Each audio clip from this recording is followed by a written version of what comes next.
Before the opening bell, U.S. futures, they are under pressure after they recently held up at highs yesterday. The Treasury yields rose again. 10-year Treasury yields advancing 0.716% after the record 30-year U.S. bond auction saw weak demand.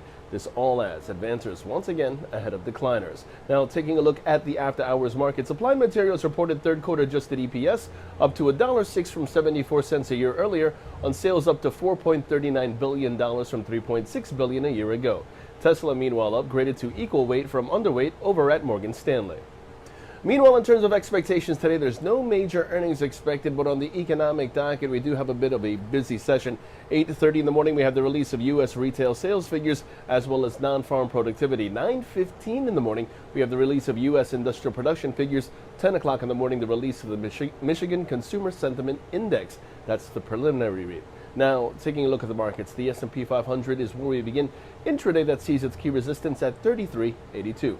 The Nasdaq, meanwhile, intraday sees a period of consolidation, while the Dow Jones intraday, that's in focus this morning. This as the Dow Jones sees a consolidation in place. The index currently faces a challenging resistance area at 27,960. Short positions below that figure are favored with targets at 27,540 and 27,360 in extension.